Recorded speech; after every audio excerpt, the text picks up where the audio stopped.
Bien, buenas tardes a todos. Les doy la bienvenida a esta mesa redonda. Soy Gonzalo Gómez, soy psiquiatra, soy el jefe de servicio de salud mental del Hospital Argerich. Voy a compartir con ustedes la presentación.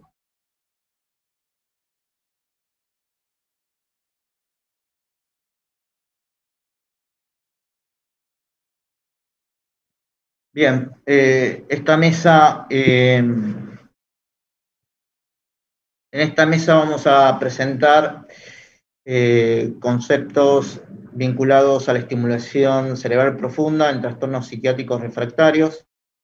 Antes de presentar a la mesa, quiero agradecer al doctor Carlos Benavente Pintos por permitir participar nuevamente en estas jornadas y compartir con ustedes nuestro trabajo y nuestra experiencia. Van a compartir la mesa el doctor Alejandro Galati y el doctor Alejandro San Juan, neurocirujanos del Servicio de Neurocirugía del Hospital Argerich. El Hospital Argerich es un hospital público de la Ciudad Autónoma de Buenos Aires. Es un hospital de alta complejidad que recibe pacientes con patologías complejas, graves, y que permite realizar intervenciones también desde la alta complejidad. Es importante tener en cuenta este criterio, ya que la consulta de nuestros pacientes abordados por salud mental también van a demandar la formación de psiquiatras y psicólogos en alta complejidad. Bueno, vamos a tratar principalmente en esta mesa dos trastornos muy importantes, el trastorno depresivo mayor y el trastorno obsesivo compulsivo, que presentarán en algunos pacientes la posibilidad de tener resistencia al tratamiento. En ese tipo de cuadros, nosotros tendremos la posibilidad de ofrecer el dispositivo de estimulación cerebral profunda para la resolución de estos casos. Inicialmente podemos abordar el trastorno depresivo mayor en relación a algunos datos epidemiológicos. Es el trastorno más frecuente, es el trastorno mental más frecuente, afecta al 4% de la población mundial. Un 60% de los pacientes que tienen esta afección no llega a la consulta. Un 22% de estos pacientes consulta con un médico general y solo el 17% de los pacientes con trastorno depresivo mayor reciben un tratamiento. A este dato muy importante debemos agregar otra complejidad. Estudios naturalísticos como el STAR-D arrojaron los siguientes resultados. Solo un 35% de los pacientes responde en el primer intento terapéutico, un 30% responde en el segundo intento terapéutico y aproximadamente un 30% no responde. El trastorno depresivo mayor contribuye marcadamente a la carga mundial general de morbilidad. Para la OMS, en el 2020 o a partir del 2020 será la causa más frecuente de incapacidad, inclusive por encima de la patología cardiovascular. Para la OPS es una pandemia en nuestro continente y en Argentina afecta al 9% de la población. Otro dato importantísimo es que luego del primer episodio depresivo hay una posibilidad de hasta un 50% de recaída y luego del segundo episodio en el mismo paciente una posibilidad de hasta el 90% de recaída. Estas imágenes y estos datos de alguna manera nos adelantan las graves consecuencias que tiene este tipo de patología. Una de las consecuencias más importantes es el impacto económico en las economías de los países, en países desarrollados como Canadá. Se pierden 11 billones de dólares canadienses en el año, en la Unión Europea, 118 billones de euros en Estados Unidos, 90 billones de dólares y en China hasta 130 billones de yuanes. Otra consecuencia gravísima es el suicidio en estos pacientes. Debemos recordar que el suicidio, se suicidan anualmente hasta 800.000 personas, que es la segunda causa de muerte en el grupo etario entre 15 a 29 años. Y de la totalidad del suicidio, un 36% se debe a trastornos del estado de ánimo. Debemos ubicar también cómo ha ido evolucionando el concepto de éxito terapéutico en los tratamientos en la depresión. Esto es debido a que cercanamente a la mitad de pacientes con depresión que fueron ubicados, diagnosticados con remisión, no se consideran a ellos mismos en ese estado. A través de las décadas fue cambiando el concepto de éxito terapéutico, teniendo en cuenta que, por ejemplo, en la década de 1970 se consideraba esta situación como una reducción de los síntomas por debajo de, mayor al 50% de la puntuación inicial en la escala de Montgomery-Åsberg o en la escala de Hamilton para depresión. Es decir, ahí había una respuesta, es decir, muchos síntomas desaparecían con el tratamiento, pero todavía el paciente quedaba con muchísimos síntomas también. En 1990, el éxito terapéutico se definía comúnmente por la reducción en la escala de Montgomery-Åsberg menor o igual a 10 y en la de Hamilton para depresión menor o igual a 7. Es decir, se trataban o desaparecían la mayor parte de los síntomas y algunos seguían persistiendo. Actualmente debemos pensar el éxito terapéutico desde el punto de vista de la recuperación total funcional. Es decir, los síntomas desaparecieron esencialmente, pero el paciente, además de esa condición, deben retornar al estado funcional premórbido. Esto se evalúa no tan solo aplicando las guías o los cuestionarios clásicos, sino también que se debe sumar la evaluación de la calidad de vida o del funcionamiento general de los pacientes. Esto nos ubica de una manera más global, empezar los tratamientos para la depresión para reducir y quitar los síntomas, restaurar roles y funciones y sobre todo reducir recaídas y riesgos de recurrencia.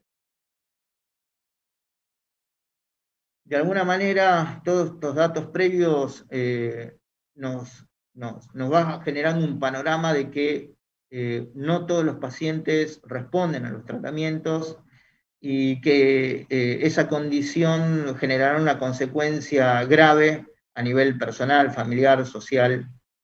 Y es así que desde 1970 a 1995 se fueron creando los primeros conceptos de depresión resistente al tratamiento. Se lo pensó como una depresión que tuvo una respuesta insuficiente al tratamiento con antidepresivos, con dosis, duración y adherencia adecuada. Durante estos años, de todas formas, no se pudo acordar las especificaciones de los abordajes terapéuticos. Actualmente se utilizan dos tipos de definiciones de depresión resistente al tratamiento. Una de orden pragmático, cuyo exponente más importante es Berlín, que desde el 2007 hace referencia a la depresión resistente al tratamiento como un episodio depresivo mayor que no mejora tras al menos 2 esquemas adecuados con dosis, duración y compliance, con 2 antidepresivos de diferentes mecanismos de acción. Esta es la que, esta definición es la que más se utiliza, pero bueno, se centra principalmente en la no respuesta farmacológica y todavía no ha sido estudiada ni validada en otros aspectos que no sean lo puramente farmacológico. Nosotros utilizamos una definición de depresión resistente al tratamiento más abarcativa, que se llaman modelos de estadificación. Y para nosotros, el mejor representante de ese modelo de estadificación es la escala multidimensional de Masley, de 2009, que evalúa 3 dominios de la depresión y de sus tratamientos. Evalúa y puntúa, ¿no?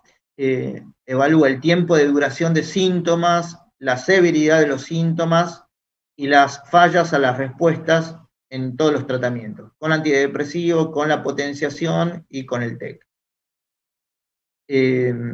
Esta escala predice correctamente la depresión resistente al tratamiento en un 85% de los pacientes.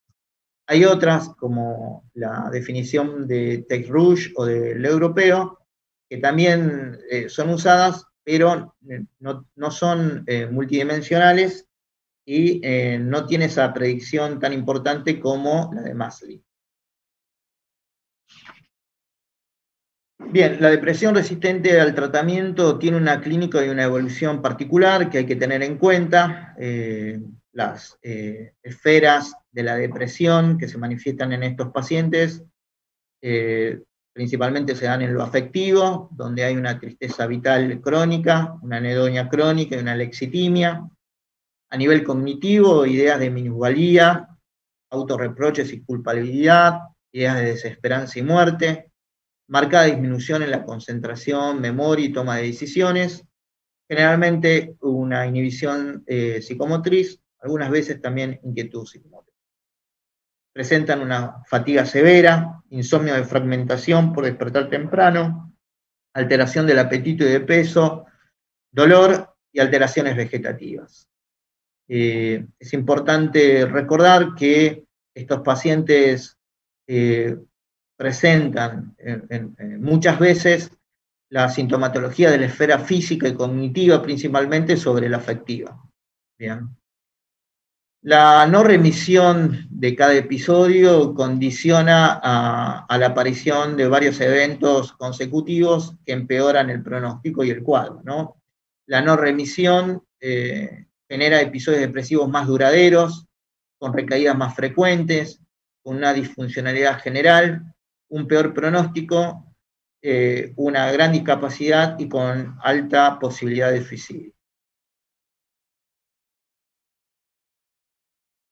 Podemos pensar que hay factores intervinientes en la depresión resistente al tratamiento, que los podríamos clasificar en factores intervinientes generales y otros más específicos. Bien, los factores intervinientes generales son los subdiagnósticos, la dificultad en la remisión con tratamientos habituales, el riesgo elevado de recaída y recurrencia que presentan estos pacientes, que no llegan a la remisión, y la mala adherencia. En cuanto al subdiagnóstico, hay muchas alternativas que provocan esta situación, pero el concepto fundamental del subdiagnóstico es que se retarda o se enlentece el tiempo del diagnóstico, obviamente, y de la intervención terapéutica adecuada. Varios estudios dicen que esa situación es un condicionamiento para la aparición de la resistencia a los tratamientos. Muchas veces los subdiagnósticos se realizan por no tener en cuenta estos episodios en etapas etarias en particular, de 15 a 24 años, o en los adultos mayores, en donde la clínica se confunde con otros cuadros. También, y en nuestro caso, nuestra experiencia lo vemos muy seguido, hay pacientes que presentan enfermedades físicas, enfermedades médicas, crónicas y graves, diabetes, cáncer, trasplantes, que no son evaluados en su aspecto emocional, y que sus síntomas o sus dolencias físicas enmascaran los cuadros depresivos. Es importante recordar que la mayor parte de las enfermedades crónicas, por una alteración del concepto de sentimiento vital, favorecerán la aparición de cuadros depresivos y ansiosos. Y esto nos lleva a pensar en un concepto que se llama bidireccionalidad, en donde enfermedades comórbidas empeoran la morbimortalidad de la otra enfermedad. La dificultad en la remisión con tratamientos habituales obedece a cuestiones propias del paciente, de los fármacos, de efectos adversos que interrumpen los tratamientos y que prolongan el tiempo de respuesta y de recuperación, favoreciendo la resistencia.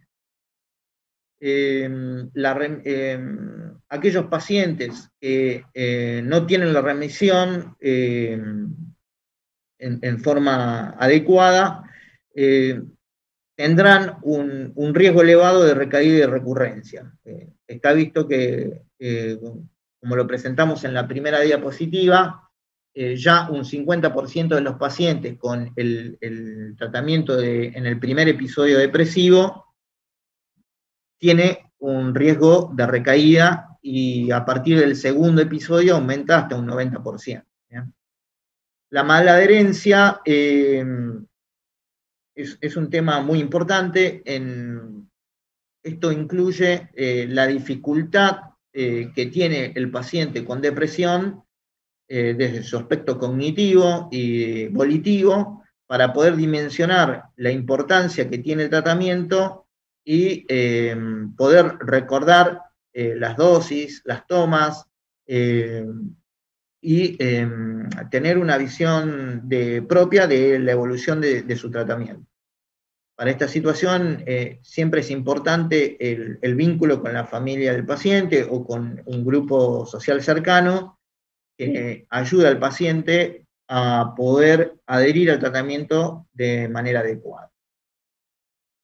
Bueno, estos son factores generales que favorecen a la resistencia al tratamiento en las depresiones, y hay otros más específicos, como ya dijimos, factores neurobiológicos, que principalmente son la alteración del sistema neuroinmunoendocrino, la disfunción de circuitos neuronales y la disfunción en la neurotransmisión. La alteración del sistema neuroendocrino en la depresión afecta el eje hipotálamo-hipófisis-adrenal, genera una sobreactivación del sistema inflamatorio y provoca un descenso de valores de la coenzima Q10. Se observa también la disfunción de circuitos neuronales, como la disminución del tamaño del hipocampo, alteración de la sustancia blanca en cerebro medio anterior. Se observa en resonancias con hiperperfusión de la corteza singular subgenual bilateral anterior, alteraciones de la corteza prefrontal dorsomedial izquierda, alteración de circuitos integrados cognitivos y emocionales. También hay una disminución en la neurotransmisión, se ha observado una alteración en la función glutamatérgica y GABAérgica. Hay factores genéticos que favorecen a la resistencia. Hay 3 alteraciones principalmente. Una de ellas es el polimorfismo del gen del transportador de serotonina presináptico.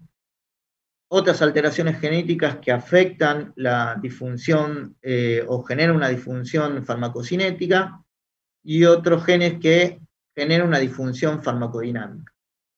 Los genes que alteran la disfunción farmacocinética actúan alterando el sistema de metabolización de la citocromo, provocando una metabolización baja o alta de los psicofármacos, provocando un aumento de la concentración que llega a niveles tóxicos o una disminución en la concentración que provoca valores subterapéuticos.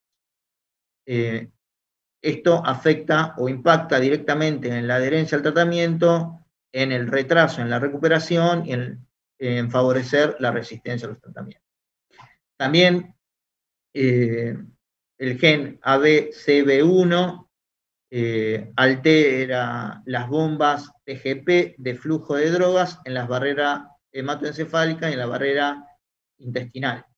Esto lo que provoca es una dificultad de llegada de la sustancia al blanco neurológico o la dificultad en la disponibilidad de la sustancia en la vía sanguínea. Entonces, hablamos del polimorfismo del gen transportador de serotonina presináptico, de la disfunción farmacocinética, y nos toca detallar los genes que se alteran en la disfunción farmacodinámica.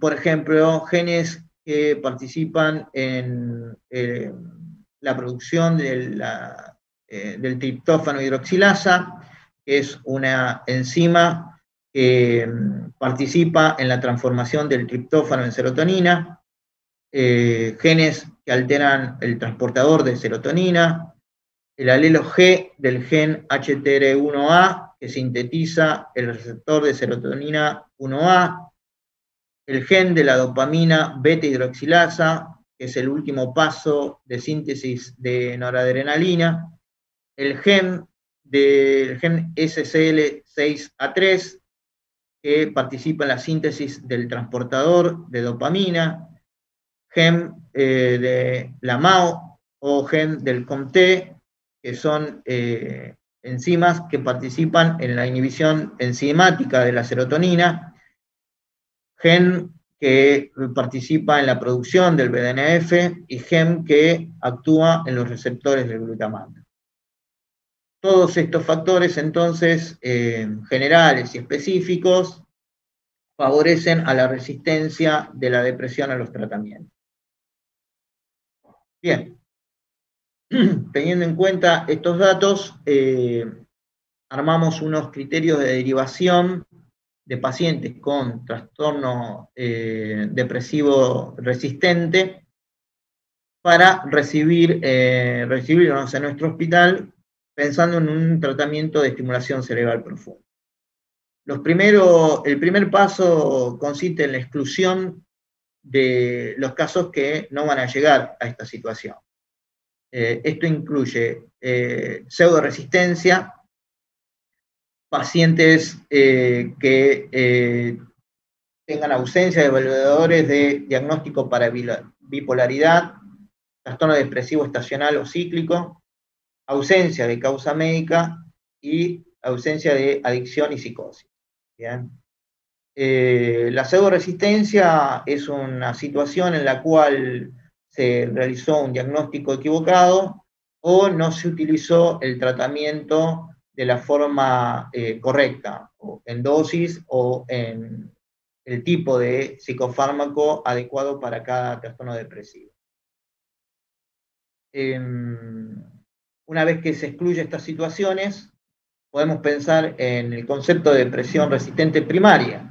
Y allí, como todos los protocolos internacionales lo indican, se tiene que hacer en primer lugar la optimización de dosis del antidepresivo, luego pensar si no funciona en un cambio de antidepresivos, posteriormente una combinación de antidepresivos, finalmente en una potenciación con otras moléculas, antipsicóticos, estabilizadores. Si eso no funciona, tener la posibilidad de realizar una terapia electroconvulsiva o una terapia electromagnética transcraneal. Una vez que fallaron todos estos dispositivos, estos pasos terapéuticos, el paciente con depresión resistente primaria está en condiciones para que se le pueda realizar una estimulación cerebral profunda en aquellos pacientes de 18 a 65 años. Bien, continuando con los trastornos psiquiátricos trastornos psiquiátricos resistentes que podemos resolverlo por vía de la estimulación cerebral profunda, está el trastorno obsesivo compulsivo.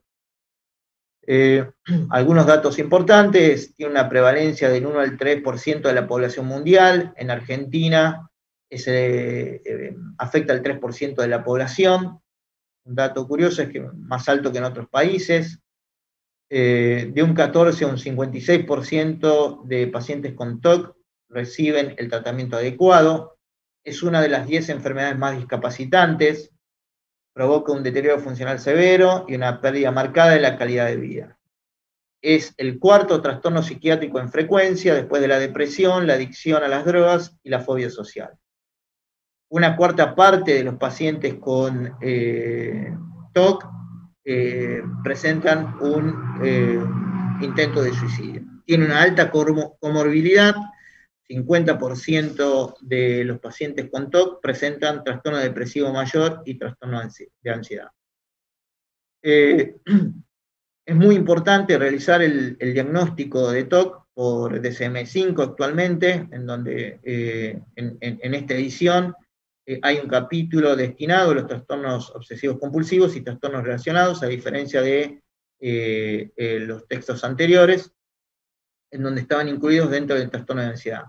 Pero además del diagnóstico del TOC, es importante determinar la severidad del cuadro, y la mejor forma para realizar eso es evaluarlo a través de la escala de Yale-Brown de evaluación de síntomas obsesivos compulsivos, que detalla y evalúa 40 tipos de obsesiones, 15 conductas compulsivas, 5 compulsiones mentales y 9 compulsiones misceláneas. También evalúa el tiempo consumido, la interferencia, el distrés, la resistencia, el control de los síntomas obsesivos compulsivos. En cuanto a la evolución del tratamiento, se considera una respuesta cuando el paciente tiene una reducción mayor del 35% de la puntuación sobre el valor inicial de la puntuación con la escala.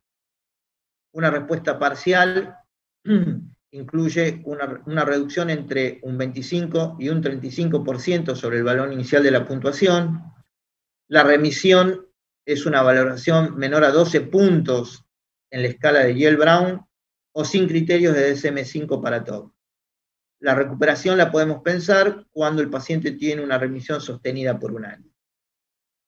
Pueden existir recaídas y se las define luego de 6 meses de estabilidad. Aparece una reducción del valor menor a 35% de la puntuación en la escala de Yale en comparación al primer valor. El TOC resistente tiene un porcentaje bastante elevado, un 10 o un 30% de pacientes con TOC no responde a los tratamientos. Hay factores que predisponen a esta resistencia, como son el diagnóstico, la comorbilidad, la heterogeneidad clínica, la intolerancia a los tratamientos y la funcionalidad previa. Es muy importante, y sobre todo es el puntapié inicial de poder pensar un éxito terapéutico, realizar el diagnóstico adecuado por DSM-5 y por la escala de puntuación. Hay pacientes que a partir de los 20 puntos de la escala de Yale predispone a una resistencia al tratamiento, ¿sí? La comorbilidad, los trastornos obsesivos compulsivos comórbidos también predispone a una resistencia al tratamiento. La heterogeneidad clínica tiene que ver con la edad de aparición. Cuanto más temprana es la edad de aparición del cuadro, más porcentaje en la posibilidad de resistencia al tratamiento. Cuando hay pobre insight, también tics y dimensión, acumulación y simetría favorecen a la resistencia al tratamiento. Que el paciente no pueda sostener y tolerar los tratamientos es otro factor que genera resistencia al tratamiento. Y la funcionalidad previa. Cuanto mayor funcionalidad previa tiene el paciente, menos posibilidad de generar resistencia al tratamiento.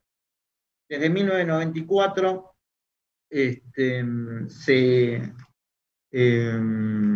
define al TOC resistente, lo hace Genitor, que dice que es aquel paciente tratado al menos en 3 intentos con distintos IRS, siendo uno de ellos clonidipramina, a dosis adecuada o máximas toleradas durante un tiempo superior a 10 semanas, acompañado de terapia cognitivo-conductual y que no ha presentado respuesta. En 2001, Pato redefine esto y acorta 2 intentos de tratamiento fallidos, y actualmente Palatini considera la resistencia farmacológica al fracaso con un intento terapéutico de primera línea. Este acortamiento de los tiempos de espera de respuesta está pensado en relación a que cuanto más tiempo el paciente tarda en reducir y responder al tratamiento, reducir los síntomas y responder al tratamiento, más se favorece la resistencia. Vemos aquí los criterios de derivación del TOC resistente para ser tratado con estimulación cerebral profunda en el Hospital Argerich. Pacientes de 18 a 60 años con trastorno obsesivo compulsivo, diagnosticado por DSM-5, de 5 años de evolución, resistencia al tratamiento médico, falta de mejoría luego de esquemas de tratamiento de no menos de 3 meses, incluyan dosis máxima de inhibidores de recaptación de serotonina. Uno de estos esquemas tiene que ser la clorimipramina, combinado con terapia cognitiva conductual, contenga disposición y prevención de la respuesta, al menos 20 sesiones. También se tiene en cuenta la combinación con antipsicóticos y benzodiazepina. En cuanto a la escala, a la puntuación en las escalas, el trastorno obsesivo compulsivo con síntomas severos en un puntaje mayor o igual a 30 sobre 40 de la escala de Yale, o de GAF, que es una escala de funcionamiento general, de 45 o menos. Es el paciente con trastorno obsesivo compulsivo resistente que recibiremos en nuestro hospital para realizar la intervención de estimulación cerebral profunda. La FDA aprobó en el año 2008 y la ANMAT en el 2011 la estimulación cerebral profunda para pacientes con TOC resistente al tratamiento convencional, como una alternativa reversible frente a la neurocirugía estereotáxica, ablativa o a la radiocirugía, técnicas utilizadas hasta ese momento. Como equipo interdisciplinario, conformado por bioingenieros, neurocirujanos, psicólogos y psiquiatras, iniciamos nuestra práctica con la estimulación cerebral profunda en la enfermedad de Parkinson refractaria. Continuamos con el tratamiento del síndrome de Tourette y actualmente esperamos intervenir en el trastorno depresivo resistente y en el trastorno obsesivo compulsivo resistente. Bueno, esta es una imagen que yo guardo cuando entré por primera vez a la Facultad de Medicina en Tucumán, donde estudié. Es la entrada a la Facultad de Medicina que dice Universidad Nacional de Tucumán, Pedes Interrat Siderar Visus, que es una motivación permanente para continuar formándonos e ir descubriendo nuevos aspectos en nuestra disciplina. Muchas gracias, los dejo con el doctor Alejandro Galati.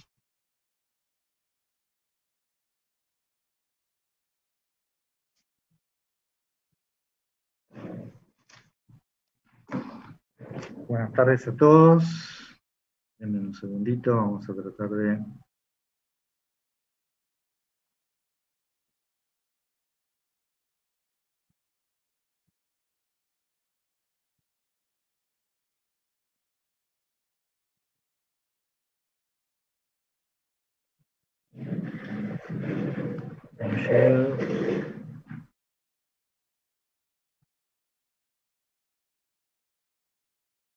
Muy bien, ahí estamos bien.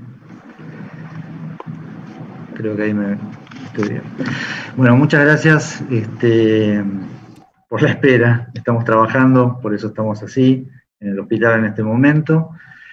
Quería agradecerles desde ya a las autoridades de las jornadas y también al doctor Gonzalo Gómez, a nuestro compañero y jefe de psiquiatría, por la invitación a las jornadas. Bueno, ustedes se preguntarán qué hacemos los neurocirujanos entre tantos cerebros, aquí juntos. Bueno, la idea es mostrarles un poquito qué es lo que estamos haciendo en este momento, como dice el título de las jornadas, en cuanto a los aportes actuales, y bueno, para eso queríamos compartir con ustedes un cuadro, un paciente, un síndrome de Tourette, el cual fue intervenido quirúrgicamente. Bueno, definirlo, ya digamos, ustedes saben mucho más que nosotros sobre el tema. Es un paciente con tics fónicos motores persistentes. Sabemos que más del 90% de estos pacientes cursan con comorbilidades como tratamiento obsesivo compulsivo, déficit de atención, hiperactividad, ansiedad y depresión. Generalmente se autolimita, pero un 30% aproximadamente de estos pacientes cursa su vida con ciertas discapacidades. Estos son los casos, este tipo de pacientes, con los cuales nosotros en equipo podemos colaborar con los psiquiatras para el tratamiento de estos pacientes.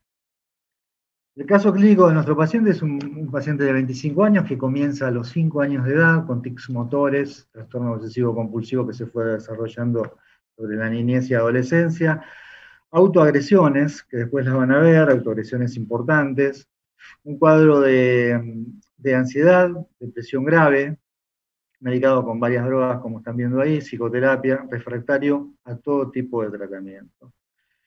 Esto nos hizo pensar la posibilidad quirúrgica, por lo tanto nos abocamos a realizarle las escalas, digamos, comúnmente realizadas a nivel mundial, las escalas de tics, de trastorno obsesivo compulsivo, calidad de vida, funcionamiento global, y para depresión utilizamos la escala de depresión de Hamilton.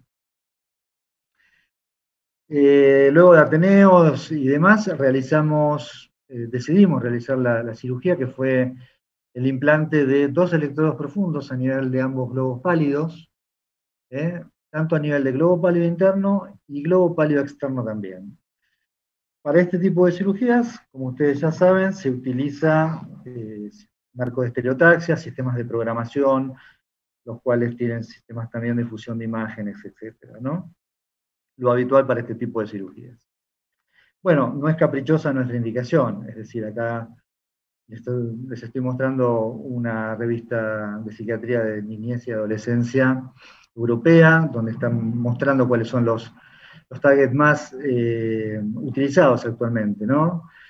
Centros talámicos, centro mediano parafascicular, globo pálido interno, también se está utilizando accumbens, tálamo, etc. Varios artículos. Calculen que las primeras cirugías comenzaron en el año 1965. Este es nuestro paciente, es un paciente que, bueno, lo presentamos luego de la cirugía en una revista en Reino Unido, justamente describiendo el target combinado anteromedial del globo pálido interno con globo pálido externo. Comentarles someramente cómo hacemos este tipo de cirugías, para que tengan una idea. Días previos a la cirugía adquirimos las imágenes. Estas imágenes son imágenes de resonancia milimétricas en distintos tiempos, T1, T2, inverso recovery. Tiempos que nosotros los utilizamos para ver mejor los targets, para ver la recorrida que vamos a usar para colocar el electrodo, etc. Todo eso nosotros lo hacemos antes, lo hacemos con estas imágenes. Y el día de la cirugía le realizamos una tomografía al paciente, una tomografía en condiciones estereotácticas. ¿Qué quiere decir? Que todo lo que ustedes están viendo aquí adentro de este marco, con estos que se llaman fiduciales, tiene una coordenada, un punto determinado en el espacio. Es decir, sabemos dónde tenemos que ir. Las imágenes que tomamos de la tomografía de la cabeza del paciente son el mapa de este GPS, que es el cubo estereotáctico. Luego tenemos la posibilidad de fusionar las imágenes previas que habíamos adquirido con la resonancia, fusionarlas con la tomografía. Fíjense la fusión perfecta entre ambos estudios, y nos da la posibilidad de pasar todo lo que habíamos marcado, como para decir a dónde íbamos a ir, cómo íbamos a llegar desde la corteza hasta el target, poder pasarlo a la tomografía, que es la realidad del paciente el día de la cirugía. Todo esto gracias a estos softwares de fusión de imágenes, etc. ¿Cómo lo hacemos? Bueno, tomando medidas que son medidas comisurales. Medidas comisuras son comisura blanca anterior, la comisura blanca posterior. Acá se lo ve en la imagen de perfil. Esto, para que tengan una idea, el software permite que podamos meterle arriba de la imagen real un atlas y podamos simular también una estimulación con los targets que habíamos decidido realizar. Fíjense, acá está respetando el putamen y solo al globo pálido interno y al globo pálido externo. Lo mismo del otro lado. Esto es lo que realizamos con ese paciente que les estaba comentando en la publicación. Así lo vemos tridimensionalmente. Esto se hace después, obviamente es para que uno sea práctico. Globo pálido interno en verde, globo pálido externo en azul. Esta es la realidad del paciente. El paciente, ustedes tienen que pensar que esto es realmente una cirugía mínimamente invasiva. Es a través de un agujero de cráneo de unos 14 milímetros y medio, donde tenemos la posibilidad de con este equipo poder, calculen que esta vuelta que se da acá es 1 milímetro, o sea que es de una rayita a la otra. Es micrométrica el descenso, podemos descender un microelectrodo en principio para censar el cerebro. Ustedes piensen que cada núcleo, cada estructura tiene un patrón eléctrico definido, eso nos permite medirlo, aparte de las imágenes y poder determinar dónde queremos ir. La electrofisiología del cerebro nos va a constatar o nos va a corregir el target a donde nosotros realmente queremos ir. Así es como se lo ve, son los registros, y así es como queda colocado el electrodo en el cerebro, de acuerdo a lo que nosotros queríamos. Después tenemos también la posibilidad de estimular, etcétera, etcétera. Todo esto lo hacemos desde ya con movimientos anormales. Para trastornos psiquiátricos tenemos exactamente el mismo procedimiento. Así es como se ve dispuesto un quirófano para nuestras cirugías, estériles, los neurocirujanos, campos estériles, nos gustan así, transparentes, paciente semisentado, despierto, anestesistas, es la parte sucia del quirófano. Psiquiatras también. Así como se ve cómo bajamos el electrodo en la cirugía, porque el marco tiene una mira telescópica, entonces en vivo podemos ver cómo va bajando el marco y cómo llega al target indicado. Y así es como se lo ve en una placa de control, luego de la cirugía, donde se ven los electrodos profundos colocados en su posición, cómo están fijados a la calota del cráneo, y estos electrodos después por medio de cables extensores van hacia el pecho, todo por vía subcutánea, donde se encuentra la batería, que en definitiva es un marcapasos, en vez de ser un marcapasos cardíaco, en este caso es un marcapasos cerebral. Mostrarles un poco las escalas, como para que tengan idea comparándolas con las previas.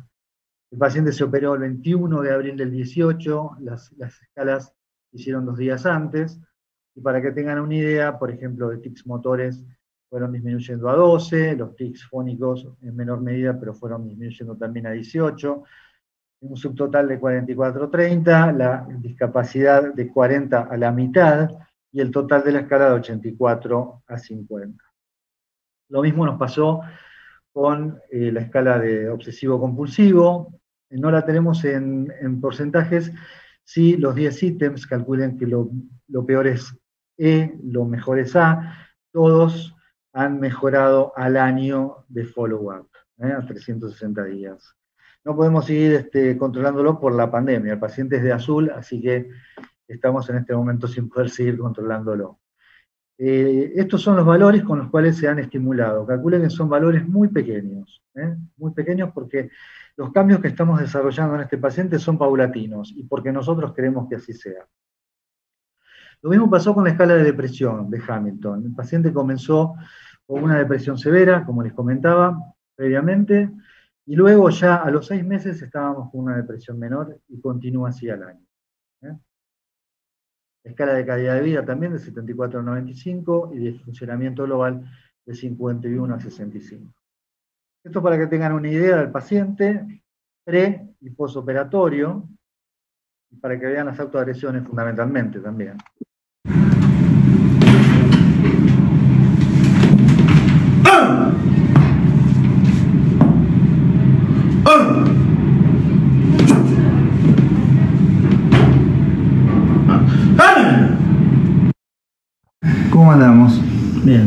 bien? Tranquilo. Bueno, Guillermo, ¿cuánto hace que te operaste? 21 de abril, casi 3 meses. Bien. Y contame un poco, ¿qué es lo que estás notando, si notas algún cambio en este momento, después de esta regulación? Sí, ahora sí. Estoy un poco mejor, se nota más tranquilo. Más relajado también. Más relajado también. Muy bien. ¿Algún cambio tuviste? ¿Tuviste alguna sensación ahora que hicimos el cambio de estimulación? ¿Algún cosquilleo físico, ansiedad? No. Bueno, esto es lo que le queríamos mostrar, lo que estamos haciendo. Este paciente realmente ha mejorado muchísimo su calidad de vida. Me ha mandado la última vez, hace poco, un WhatsApp que pudo recibir, después de toda su vida, la primera vez que se pudo recibir de algo, está esperando un hijo, es decir, ha tenido una realización social muy importante. Y después nos queda hablar un poquito de trastorno obsesivo compulsivo, que es lo que viene, que estamos un poco atrasados por el tema de la pandemia. Como saben ustedes, este hospital es un hospital anillo rojo y estamos a full en este momento con este tema. Pero bueno, seguimos adelante.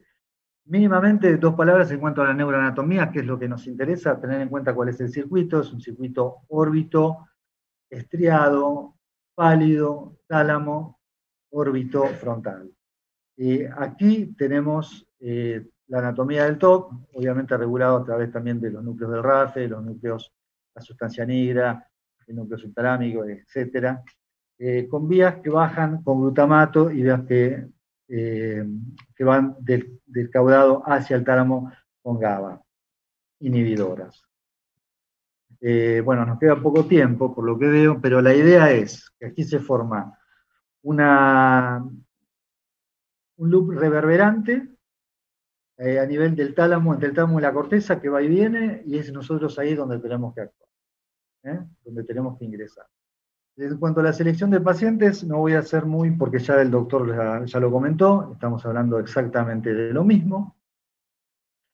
Los criterios de exclusión también, simplemente comentarles cuál es el antecedente en el cual nos basamos en la capsulotomía. 2 monstruos de la neurocirugía estereotáctica comenzaron en la década del 40.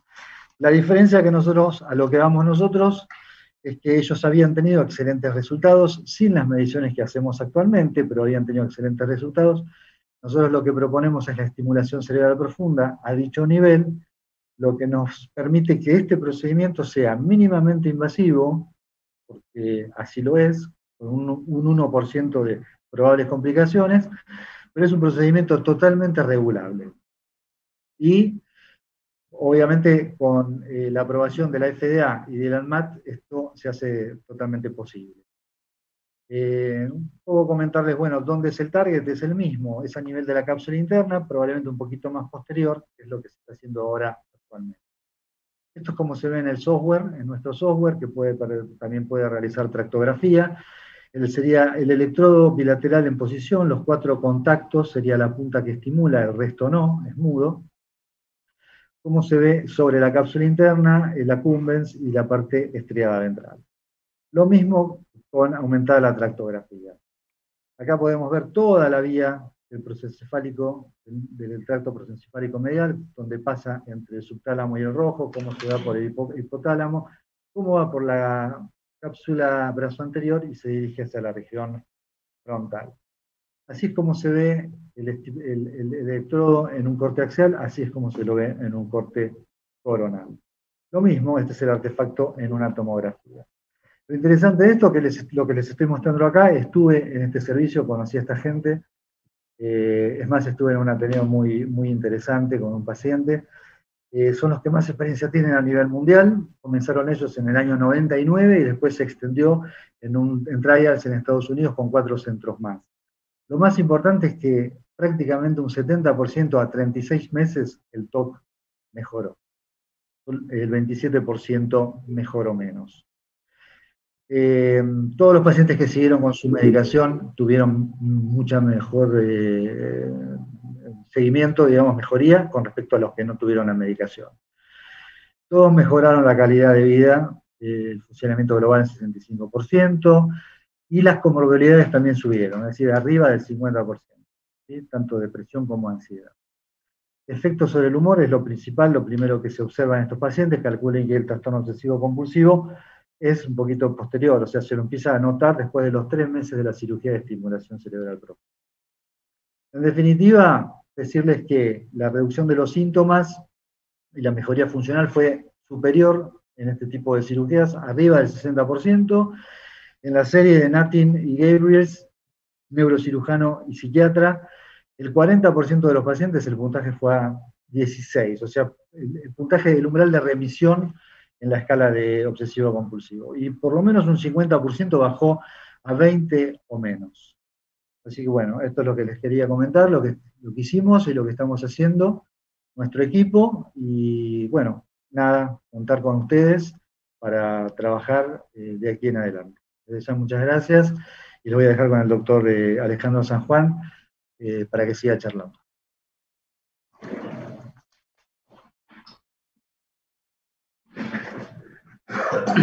Buenas tardes. Tengo poco tiempo, me parece. Vamos a tratar de hacerlo lo más rápido posible. Vamos a hablar, para hacer honor a uno de los títulos, ¿no?, de estas jornadas, a los tratamientos futuros, hablar un poco de estimulación cerebral profunda en el trastorno depresivo. No me voy a extender mucho con, digamos, lo importante de hacer un diagnóstico exhaustivo, ¿sí?, de la depresión mayor y, por supuesto, la refractariedad en el tratamiento desde la farmacoterapia hasta la estimulación magnética transcraneal para llegar justamente a poder realizar estimulación cerebral profunda y agregarle una ayuda a los pacientes, ¿sí? Y hablamos brevemente de algunos de los targets antiguamente utilizados y hoy en día también de estimulación, no de lesión directa, empezando por el cíngulo subgenual, es decir, la corteza infralímbica, el área 25 de Brodmann, el accumbens, el brazo anterior de la cápsula interna y el pedúnculo talámico inferior. Y como tratamiento futuro, ¿sí?, es lo que se está utilizando hoy en día, quizá como una posibilidad de un nuevo target, la estimulación de fibras blancas, es decir, más precisamente la estimulación del fascículo prosencefálico medial. Si hacemos una breve reseña de por qué se está utilizando, o se está probando, mejor dicho, en el mundo la estimulación de este fascículo, justamente porque podría describirse que la ubicación del fascículo, ¿sí?, se encuentra en un área privilegiada, es decir, estimulando el fascículo se estimularía de forma indirecta los targets previamente estimulados, ¿sí?, produciendo justamente estimulación, ¿sí?, y efectos antidepresivos rápidos. Hacemos un breve repasito de estos targets en el cual se utilizaba o se utiliza, mejor dicho, la estimulación, ¿sí? En primer lugar, el área 25 de Brodmann, que es esta, puse esta imagen justamente para diferenciarlo de la cingulotomía anterior, ¿sí?, que es el área 24, estimular el área 25, ¿sí? La corteza o el cíngulo subcalloso, la corteza infralímbica, donde en este paper de Lozano, de la Universidad de Toronto y la Universidad de Montreal, han tenido buena respuesta, o sea, más del 50% al mes, 48% a los 6 meses y 29% al año. Este trabajo, que es de Webernick, que es de la Universidad de Bonn en Alemania y de la Universidad de Johns Hopkins, ¿sí?, donde se han estimulado 11 pacientes con una respuesta positiva, una reducción de la escala de Hamilton del 50%. Y cabe destacar la estimulación del pedúnculo talámico inferior en un trabajo del doctor Velasco y el doctor Piedemonti, que lo tenemos hoy en día acompañándose a nosotros, en un N de 6 pacientes, uno de ellos con diagnóstico de depresión mayor y una disminución de la escala de Hamilton bastante importante y bastante marcada. ¿Sí? Si hablamos un poquito de lo que es el fascículo prosencefálico medial, que son estas fibras que fueron descritas por primera vez en 1882 por Ganser, en donde Cajal las denominó también tracto olfato mesencefálico basal, y que su nombre se debe a Edinger, quien lo denominó de esta forma en 1908. Si tenemos una imagen un poco más real de una resonancia con tractografía, donde se ve las fibras del fascículo prosencefálico medial, en donde se ubican en el hipotálamo lateral, que pasan lateral al continuo preóptico hipotalámico de Nauta, y en donde transcurre por el área tegmental ventral, que es la usina dopaminérgica del cerebro, y que discurre a medial del pedúnculo cerebral y hacia medial del núcleo rojo. Es decir, este fascículo transcurre desde el área comprendida entre el núcleo rojo y la fosa interpeduncular, diferenciando así de otro fascículo que Edinger también describió, que era el fascículo prosencefálico lateral. Eso es una arteria de tráfico neocortical. Quiero decir que todo lo que es lateral es neocórtex, y este fascículo está en el medio, y el medio es límbico. Esta es una representación esquemática maravillosa de Paul MacLean de 1958, donde se ven todas las estructuras límbicas y mesolímbicas, y la relación del fascículo prosencefálico medial, su trifurcación y su, digamos, relación con el septum, bulbo olfatorio, bandeleta diagonal de Broca y amígdala. ¿Sí? Parafraseando al doctor Juan Carlos Goldar en su homenaje al circuito de Papez en el 97, justamente decía que era mucho más importante que toda la información que entra al mamilar sea por el fascículo prosencefálico medial, así como en su libro de Biología de la Memoria, que creo que describe de forma taxativa su ontogenia, hablando de que dice que todo lo que entra y sale del cerebro límbico por su lado basal o diencefálico tiene que ver en alguna medida con este fascículo. Obviamente con la autoestimulación cerebral, en el 54, por Olds y Milner, se formula una pregunta importante, si existe o no el cielo en el cerebro. Justamente se considera que el cielo, o el área, o el mecanismo basal para el reforzamiento positivo, justamente se encuentra en el hipotálamo lateral, más que nada en estas vías ascendentes del fascículo prosencefálico medial, y en su contraparte, el infierno, digamos, el mecanismo para el castigo, tiene una ubicación hipotalámica más medial, sobre todo en los fascículos longitudinales dorsales. Bien, importantísimo saber y realizar tractografía para estos pacientes, para la ubicación de los tractos, con el tensor de la difusión y la tractografía. La tensor de la difusión usa esta difusión anisotrópica, que es el movimiento de las moléculas de agua, que se complementa con la reconstrucción 3D de las fibras. ¿Sí? Este es un ejemplo de una imagencita. Y para contarles brevemente y rápidamente que en el mundo se está utilizando la estimulación, sobre todo en Alemania, el doctor Koenen, ¿sí? La estimulación de este fascículo para los trastornos depresivos, ¿sí? Depresión mayor refractaria, estimulando la rama superolateral del fascículo prosencefálico medial en 24 pacientes. Obviamente utilizaron la tractografía para determinarlo y la fusión de la tomografía preoperatoria con la resonancia con tracto y difusión, delimitando así un triángulo terapéutico. Este es un esquema de un corte axial del tectum mesencefálico, donde se ve en amarillo, delimitado por el tubérculo mamilar, el área tegmental ventral en uno, lo que sería la sustancia negra y el núcleo rojo, delimitado la rama superolateral del fascículo prosencefálico medial. Miren la estrecha relación, el número 3, con el motor ocular común o tercer par craneal. ¿Sí?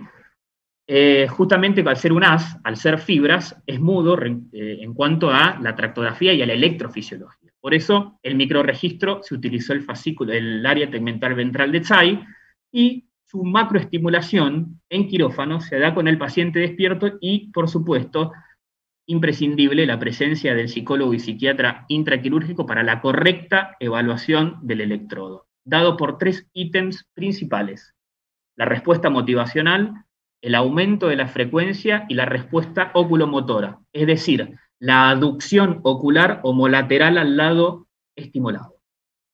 Esta respuesta motivacional, ¿sí?, es específica de este target, y se vio al paciente más alerta asociado a un mayor interés que mostraba el paciente en el quirófano, y que justamente se considera que este efecto, esta respuesta tan interesante, sea idiosincrático del fascículo. Este es un ejemplo del electrodo pegado al fascículo y al área tegmental ventral en una tractografía. Y para comentar las complicaciones que tuvieron, fueron simplemente que no necesitaron hospitalización ni tratamiento y fueron simplemente relacionadas a trastornos relacionados a la cercanía del tercer par craneal al triángulo terapéutico de estimulación. De los 24 pacientes, el 86%, es decir, 20 pacientes tuvieron buena respuesta, ¿sí?, y que los definió estos respondedores como una reducción del 50% del Montgomery. ¿Sí?